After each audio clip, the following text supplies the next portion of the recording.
नमस्ते, मेरा नाम है अभिषेक। आप देख रहे हैं RJTV 24। आज हम अग्निपथ जो केंद्र सरकार के द्वारा योजना लाई गई है, इसके लिए हम गांव-गांव जा रहे हैं, युवाओं से चर्चा कर रहे हैं कि जो ये केंद्र सरकार के द्वारा योजना लाई गई है वो आपके लिए फ़ायदेमंद है या नुकसानदायक।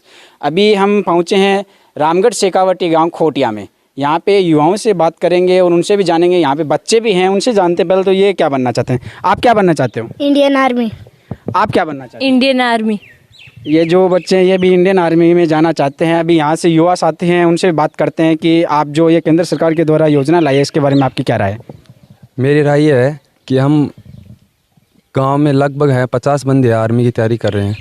वो लगभग एनसीसी की तैयारी करते हैं। 3 साल में उनकी एनसीसी सी होती है, तो वो एनसीसी सी करके 3 साल में 4 साल के लिए आर्मी में जाएगा। तो वो 3 साल के लिए इतनी मेहनत करके 4 साल की जॉब थोड़ी लेगा। और जो MP है, MLA है, उनको 5 साल के लिए वो जाते हैं। तो वो एक बार बनता है तो उसको लाइफ टाइम पेंसिल चालू है उसकी। यदि 2 बार बनेगा तो 2 बार चालू है उसकी। वो लाइफ में जितनी बार भी बनेगा उसकी चालू है। तो फिर जो ये है आर्मी, उसकी मेडिकल सुविधा है, पेंसिल है, वो भी बंद कर रखी है। तो इसके लिए मैं खिलाफ़ हूँ। हमारे गांव में और भी है 2-3 भाई है, एयरफोर्स में सिलेक्शन हो गया था उनका। उनके घर वालों ने मिठाई भी बांटी गली में, तो उनकी ये जो खुशी थी वो अभी बेकार हो गई। तो मैं ये कहना चाह रहा हूँ कि ये जो भी है वो वापस ले कानून। और ये भी कानून के ख़िलाफ़ है, संविधान के ख़िलाफ़ है, क्योंकि इंडिया में ये जो भी कानून बनता है वो उसी दिन से लागू होता है। और ये जो प्रक्रिया है वो कानून हाँ जो बनाए है ठीक है, लेकिन जो पहले प्रक्रिया थी एयरफोर्स का जो ज्वाइनिंग है वो दे, और जो हमारा रिटर्न है वो करवाए। मेडिकल हो गया था, दौड़ की थी, हमने 2-3 दौड़ कर रखी है इंडियन आर्मी में, लेकिन वो भी नहीं करवाई। तो मैं ये कहना चाह रहा हूँ। आपका सुन लो। पर्वत सिंह से। जैसे पर्वत सिंह ने ये बताया कि यहाँ पे हम 50 बंदे हैं वो तैयारी करते हैं। वैसे इस खोटे गांव की खासियत बताता हूँ, यह राजपूत बाहुल्य इलाका है, लेकिन यहाँ पे हर एक चौथे घर में आपको इंडियन आर्मी, एयरफोर्स में, सेना में मिल जाएगा। यहाँ पे किसी न किसी सेना में। इस गाँव की यही एक खासियत है। इसमें और युवा साथियों से भी जानते हैं, आप जो किस चीज़ की तैयारी कर रहे हैं? इंडियन आर्मी की। अभी जो केंद्र सरकार के जो द्वारा ये योजना लाई गई है अग्निपथ स्कीम, इसके बारे में आपकी क्या राय है? मेरी ये राय है कि जो बंदा है वो रनिंग करता है, वो 12-13 साल से रनिंग करना स्टार्ट करता है, तो वो 17.5 की एज होती है तो वो भर्ती देखना स्टार्ट करता है। तो 3 भर्ती देखता है, उसके बाद में उसको मिलता क्या है? 4 साल की जॉब, 4 साल की नौकरी। हाँ सही है कि इंडियन आर्मी पैसों के लिए नहीं है, लेकिन ये भी चीज़ गलत है कि आदमी जब रिटायर हो जाए तो उसके पास में कोई सुविधा नहीं है, पेंसिल सारी सब बंद है। तो मैं इस अग्निवीर योजना की खिलाफ हूँ। जैसे कि मैं आपको एक चीज़ बता दूं, ये जो ग्रामीण अंचल होता है यहाँ पे हर बचपन से ही एक सपना देखा जाता है कि मैं इंडियन आर्मी में जाऊं, एयरफोर्स में जाऊं या फिर नेवी में जाऊं। हर एक घर में यही सपना होता है। किसानी से आते हैं, किसानी करते हैं, लेकिन हर एक माँ बाप का भी सपना होता है। और युवा जो भी होता है वो जन्म से एक सपना देखने लग जाता है कि मैं एक देश की सेवा करूं, किसानी करूं। अगर किसी के घर में 2 बेटे हैं तो वो एक तो किसानी में लग जाता है, दूसरा एक बॉर्डर पे सेवा देने के लिए लग जाता है। अभी कुछ और युवा साथी हैं, उनसे भी चर्चा करते हैं कि जो ये इंडियन एयरफोर्स में जो आर्मी जो ये आई है, इसके बारे में जो अभी स्कीम आई अग्निपथ केंद्र सरकार की, इसके बारे में आपकी क्या राय है? जो केंद्र सरकार कह रही है कि हम इसमें रोज़गार बढ़ेगा 4 साल के लिए, तो इसके बारे में आपकी क्या ओपिनियन है? रोज़गार तो सर बढ़ेगा, वो तो अच्छी बात है। हमारी पिछली बार 17 लड़के आर्मी में पास हुए हैं और एयरफोर्स में अलग हैं, तो उनका पेपर में जाके वो अटक गए। और वहाँ उसका पहले समर्थन करो कि वो पेपर लगाए और उनमें पास हो, तभी तो कोई अग्निपथ इनकी समर्थन करें। पहले उनका कुछ निकालो, कुछ पेपर लगाओ, कुछ मेडिकल कराओ, कुछ भी कराओ, उनका पहले कराओ तो सही।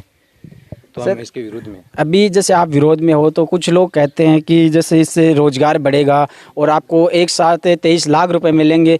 23 लाख रुपए कौन सा इस एज में कमा लेता है? इसके बारे में आपका क्या कहना है?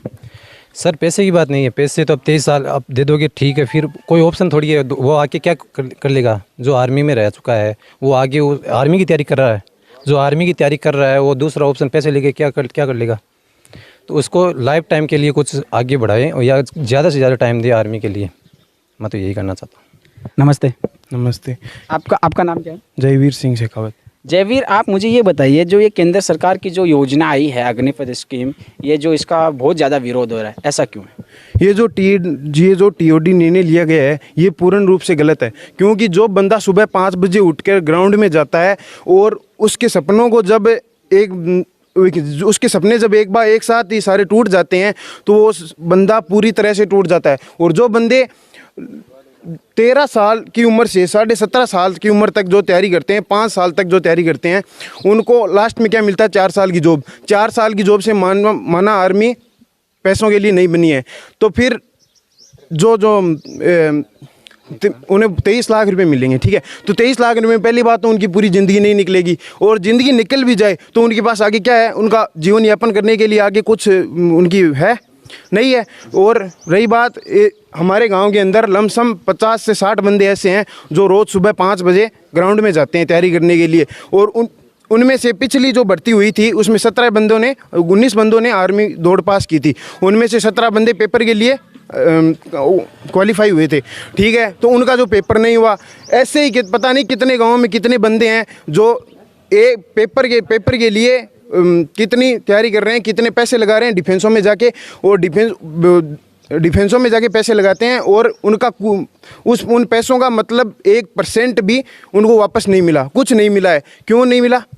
इसका जवाब कोई दे सकता है? वहाँ पे बैठे वो एमएलए हैं, जो सीएम है, कोई उनकी पेंशन चालू रहती है, वो एसी में बैठे रहते हैं, टोट हाट से कोई मतलब नहीं है उन्हें, जो मुंह में आया वो बक देते हैं ऐसे वैसे। क्या होता है? कुछ नहीं होता है। 4 साल में क्या होता है? कुछ नहीं होता। एक आदमी की ज़िंदगी 4 साल में नहीं निकल सकती है। एक चीज़ मुझे और बताइए, जैसे ये जो केंद्र सरकार की योजना ही है, इसको लेकर युवा आक्रोशित है और ये पेंशन की बात कर रहा है, लेकिन मैं एक चीज़ आपसे जानना चाहता हूँ कि इससे जो 4 साल का रोज़गार है उसके बाद में ये कह रहे हैं हम ये 10 लाख रुपए 11 लाख रुपए दे देंगे, इससे आप कोई रोज़गार शुरुआत कर सकते हो, इसके बारे में आपका क्या कहना है? तो 10-11 लाख रुपए में इनकी ज़िंदगी थोड़ी ना निकल जाती है पूरी। किसी की 10 लाख रुपए से कुछ नहीं हो सकता। 10 लाख रुपए में क्या होता है? कुछ नहीं होता है। 10 लाख रुपए, अगर एक बेटी की शादी की जाए ना तो उसमें 10 लाख रुपए प्लस 10 लाख रुपए कर्जा हो जाता है। एक आम आदमी के कर्जा हो जाता है 10 प्लस 10 लाख रुपए, कुछ नहीं कर सकता। और 25 साल की उम्र में जब बंदा रिटायरमेंट आ जाता है तो फिर वो आगे क्या करेगा? कुछ नहीं। वे बोलते हैं कि डिग्री दे देंगे। कितनों को देंगे आप डिग्री? कितनों को देंगे आप डिग्री? कुछ नहीं हो सकता। इसके लिए जो उद्योगपति हैं वो भी सामने आए हैं, जैसे टाटा है, महिंद्रा है, वो भी बोल रहे हैं हम इनको रोज़गार देंगे, प्रायोरिटी देंगे। और जैसे कुछ नेताओं का बयान तो ये भी आया कि हम सिक्योरिटी गार्ड रख लेंगे हमारे कार्यालयों के बाहर, भाजपा के नेताओं। तो उस पर क्या कहना चाहोगे? एक इंडियन आर्मी से रिटायर्ड हुआ बंदा किसी ऑफिस के सामने गार्ड बनेगा क्या? कौन? पहली बात तो जिम्मेदारी कौन लेता है कि उन्हें वो लगाएंगे ही? कोई नहीं लगाएगा पहली बात तो। और जब इंडियन आर्मी से रिटायरमेंट हुआ बंदा गार्ड लगेगा तो कोई नहीं बनना चाहता पहली बात तो। दूसरी बात, वहाँ पे एक जो गैंगस्टर हैं उनको बढ़ावा देना चाहते हैं, क्योंकि 4 साल बंदा वहाँ पे तैयारी करेगा, वहाँ पे इंडियन आर्मी में वो पुलिस के बस का तो है नहीं। बाद में जब रिटायरमेंट आएगा पुलिस के बस का है नहीं, तो फिर आपको ऐसा क्यों लगता है कि वो गैंगस्टर को बढ़ावा देगा, उग्रवाद को बढ़ावा देगा? उग्रवाद को बढ़ावा है ही, और क्या है? बेरोजगार होगा बंदा, बेरोजगार होगा, बेरोजगार के लिए कुछ ना कुछ उसे करना पड़ेगा तो फिर और क्या करेंगे? उग्रवाद ही है जी। अभी यहाँ पर इनके गार्जियंस भी हैं, सरपंच साहब भी हैं, इनसे भी बात करते हैं, कुछ युवा भी हैं। नमस्ते। नमस्ते जी। सर, ये जो अग्निपथ स्कीम है ये इसके बारे में आपकी क्या राय है? क्योंकि जो युवा हैं ये काफ़ी विरोध कर रहे हैं, इनके बारे में आपका क्या कहना है? सर, जो अग्निपथ जो ये टीओडी लेके आए हैं, बिल्कुल बकवास योजना है, किसी भी काम की नहीं है। युवाओं को एक तरीके से आत्महत्या के लिए प्रेरित करने वाला मामला है। इसमें कोई भी आनाजानी नहीं है। दूसरी बात यह है कि जो बंदा 10 साल से सपने देखता है, मतलब 5वीं कक्षा से बच्चा ये सोचने लग जाता है मुझे आर्मी ज्वाइन करनी है, एयरफोर्स ज्वाइन करनी है, नेवी ज्वाइन करनी है, और जब उसकी बारी आती है किसी काम को करने की, उस टाइम आप ये कहते हो कि हम आपको 4 साल के लिए लेंगे। अब आप मुझे ये बताइए कि परमानेंट जॉब ज़्यादा बेटर होगा या 4 साल के लिए आप संविदा पे लगना चाहोगे? दूसरी बात, जो एक गरीब आर्मी में ज्वाइन कौन करता है? ग्रामीण इलाकों से जो किसान मध्यम वर्ग का परिवार है वो। ये जो कल जो मैंने कैलाश विजयवर्गीय का एक वो बचकाना बयान सुना कि मैं मेरे ऑफिस के बाहर इनको सिक्योरिटी गार्ड खड़ा करूँगा। अरे, जो 500,000 के नोट बंद करके आपने हर जिला मुख्यालय पे अपने कार्यालय बनाए हैं, 5 स्टार कार्यालय बनाए हैं, उनके लिए सिक्योरिटी गार्ड आपको चाहिए होंगे। पर इसका मतलब ये नहीं है कि इन नौजवानों की बलि दे दो आप। जी, ये युवा है, इनको काफ़ी आक्रोशित है। इसके बाद में ये प्रदेश भर में, देश भर में हर जगह ये आंदोलित हो रहे हैं, जिसके अभी बड़े किसान नेताओं भी सामने आ रहे हैं। जैसे आज से जो किसान आंदोलन का सबसे बड़ा नेतृत्व करने वाले SK एम है वो भी सामने आया है, आज से वो भी सड़कों पे उतर गया है, तो इस पे आपका क्या कहना है फिर? सर इस पर इसका कहना सीधा सा है, किसानों के बेटे ही ये करते हैं। जो जज्बा है, जो मातृभूमि की रक्षा की विशेषता जो इनमें है वो किसानों के बेटों में है, मजदूरों के बेटे में।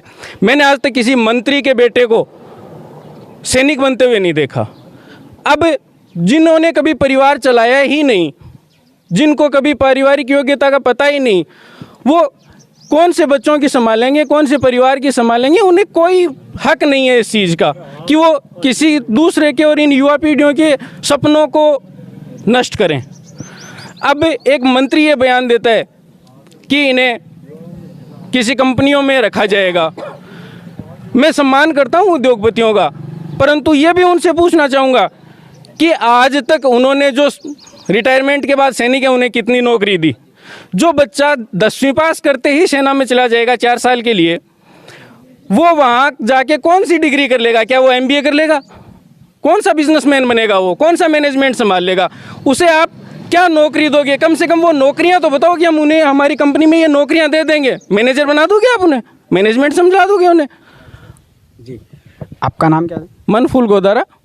जी, मनफूल, मैं आपसे और चीज़ जानना चाहूँगा कुछ है कि जैसे ये केंद्र सरकार है वो ये योजना तो लागू कर दी, इसके जो नेताओं को सामने आना चाहिए कि ये जो है तारीफ़ें गिननी चाहिए, वहाँ पे सेना को आगे कर दिया है, इसके बारे में आप क्या कहना चाहोगे? सर मैं सेना का सम्मान करता था, परंतु सेना के जो अधिकारी गलत काम करते हैं उनका सम्मान नहीं करता।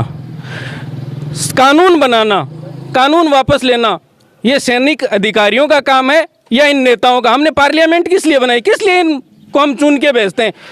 ये जो जनता है वो पार्लियामेंट में इन नेताओं को इसलिए भेजती है कि वो हमारे लिए कानून बना सकें। कानून को लागू करना, कानून का पालन करवाना पुलिस विभाग और सेना का काम है, ना कि उनका काम कानून बनाना और कानून का पक्ष लेना। मैं आपसे एक चीज़ और जानना चाहता हूँ, आप एक राजनीतिक पार्टी से भी जुड़े हुए हो, राष्ट्रीय लोकतांत्रिक पार्टी से, तो मैं एक चीज़ जानना चाहता हूँ, आपकी पार्टी के नेता हनुमान जी बेनीवाल जो कि आने वाले 27 जून को जोधपुर से एक बड़ी रैली का आगाज़ कर रहे हैं युवाओं के लिए, जो अग्निपथ स्कीम है इसके बारे में, तो इसके बारे में आप क्या कहना चाहोगे? सर राजस्थान का एकमात्र ऐसा सांसद है जो बीजेपी के खिलाफ और अकेला अपनी पार्टी से सांसद है, श्री हनुमान जी बेनीवाल। आज हनुमान बेनीवाल उस गरीब शोषित पीड़ित के साथ है, हर उस किसान के साथ है। जहाँ भी किसानों की बात आई, इस युवा वर्ग की बात आई, इस पीड़ित शोषित वर्ग की बात आई, हनुमान बेनीवाल अकेला सांसद है जो साथ में खड़ा है। बाकी के 24 सांसद आज सरकार की गुलामी में लगे हुए हैं। सिर्फ उन्हें ऊपर से आदेश मिलता है, आपको ये बोलना है वो बोलते हैं।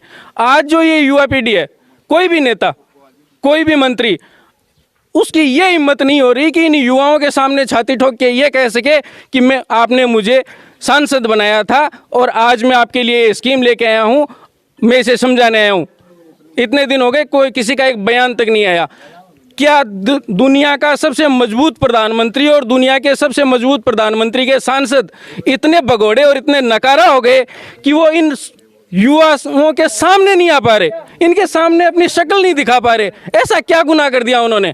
सिर्फ एक और अपने मुद्दे, हो सकता है किसी से गलती हो सकता है कोई योजना गलत बन गई हो, उसमें सुधार करना और उसे वापस लेना कहीं नाक कटने वाली बात नहीं होती। यदि देश के 1 करोड़ युवाओं के सपने साकार होते हों, देश के 1 करोड़ युवाओं की ज़िंदगी बनती हो, देश के 1 करोड़ परिवार का भला हो रहा हो, तो उस योजना को हटा देना चाहिए। मनफूल, अब मैं एक चीज़ और जानना चाहता हूँ आपसे कि जैसे आपने बताया कि नाक नहीं कटना चाहिए या नहीं होना चाहिए, तो किसान आंदोलन जो लंबे समय तक चला है, सबसे बड़ा आंदोलन आज तक का 9 महीने चला है, उसके बाद में प्रधानमंत्री जी को वो वापस लेना पड़ा, तो क्या लगता है कि ये जो आंदोलन हो रहा है युवाओं का अग्निपथ को, ये ऐसा होगा फिर? सर आज तक इस दुनिया में 2 ही कौम हैं जो अभी तक नहीं झुकी हैं। पहली किसान जो आज तक कभी झुकी नहीं है, और दूसरा ये युवा। ये आज तक जो सैनिक हैं, जो सेना का जज्बा रखते हैं, अरे जो एक राइफल लेके सियाचिन जैसी जगह में गोली खाने के लिए चले जाते हैं, क्या वो अपने आंदोलन को मोदी जी तक नहीं पहुंचा पाएंगे? इतने कमज़ोर तो ये नहीं है। और जब इन्होंने ठान लिया तो मोदी जी क्या बड़ी चीज़ है, सभी को झुकना ही पड़ेगा, ये जो नियम है वापस लेने ही पड़ेंगे। नमस्ते। नमस्कार सर। आपका नाम क्या है? धर्मपाल नाम है मेरा। आप एक युवा हो, मैं आपसे एक चीज़ जानना चाहता हूँ, ये जो केंद्र सरकार की योजना है धर्मपाल, इसके बारे में आप क्या जानते हैं? जी, इसके बारे में मैं ये जानता हूँ, जो पॉलिसी है वो जो युवा जनरेशन है बिल्कुल ही उनके खिलाफ है, क्योंकि पिछले 2-2.5 वर्ष से जो युवा तैयारी कर रहे हैं और उन जो जी तोड़ जो मेहनत कर रहे हैं, उन्होंने अचानक अपना जो श्रम कौशल जो भी उन्होंने अपना रखा था, अचानक वो छोड़ चुके, क्योंकि उनको एक विश्वास था कि गवर्नमेंट है और ये सेंट्रल गवर्नमेंट की जो योजना है, क्योंकि हमेशा जितनी पॉलिसी बनती हैं वो उनके पक्ष में बनती हैं, लेकिन मोस्टली हमारे जो देश के युवा हैं, मोस्टली जितने भी 28 स्टेट हैं, उनमें हर युवा है वो इनके गवर्नमेंट के खिलाफ अपनी मांग उठा रहा है और ये डिमांड कर रहा है कि जो ये पॉलिसी है वो अपने आप वापस ले लीजिए। इनके पीछे कोई न कोई तरह होगी, इतने दिन इतनी जितनी जो पॉलिसी बनी है उनके खिलाफ आज तक कोई नहीं बोला, लेकिन आज ये बोल रहे हैं तो इनके पीछे मोस्टली कुछ न कुछ तो रीज़न होगा। और हमारे देश में लगातार जो बेरोज़गारी बढ़ रही है उनके पीछे कई कारण हैं, लेकिन आज तक इन्होंने कोई किसी प्रकार की मांग नहीं रखी है, लेकिन गवर्नमेंट के खिलाफ ही जो मांग रखे हैं इनके पीछे कोई न कोई तो मुद्दा है और जितने भी जो विशेषज्ञ हैं वो अपनी राय इनके पक्ष में दे रहे हैं। तो हम कह सकते हैं कि जो हमारे जो युवा हैं उनके ये पक्ष में स्पष्ट रूप से ये मांग है वो जायज़ है। धर्मपाल, मैं एक चीज़ और जानना चाहता हूँ, जो ये योजना आई है इससे केंद्र सरकार ये कह रही है कि हम का युवाओं का रोजगार बढ़ेगा, हम आपको 23 लाख रुपए देंगे, तो इस पर आप क्या कहना चाहोगे? रोज़गार की तो बात ये है कि इसमें उन्होंने पॉलिसी में ये बता रहा है कि 50,000 जो वैकेंसी है, 46,000 अराउंड मान के चलें तो 50,000 है, लेकिन हम सोचते हैं कि जो पिछले जो वैकेंसी आई थी उनमें प्रति डिस्ट्रिक्ट, जैसे हम राजस्थान की बात करें तो एक डिस्ट्रिक्ट में 400 वैकेंसी पर स्टेट पर डिस्ट्रिक्ट को दी जाती थी, लेकिन इनका ये जी हम जो एवरेज निकालें इस वैकेंसी का तो एक डिस्ट्रिक्ट को मोस्टली ज़्यादा से ज़्यादा 6 या 7 वैकेंसी मिल रहे हैं। तो हम कह सकते हैं कि इससे बेरोज़गारी घटेगी नहीं बल्कि बहुत ज़्यादा बढ़ेगी। धर्मपाल, एक चीज़ और बताइए, जो ये केंद्र सरकार ने योजना लाई है इसके बाद में जैसे युवा है जो कि मतलब सड़कें जाम कर रहा है, रेलवे स्टेशन जला रहा है और पुलिस वालों पे भी पत्थरबाजी कर रहा है, तो ये गलत नहीं है?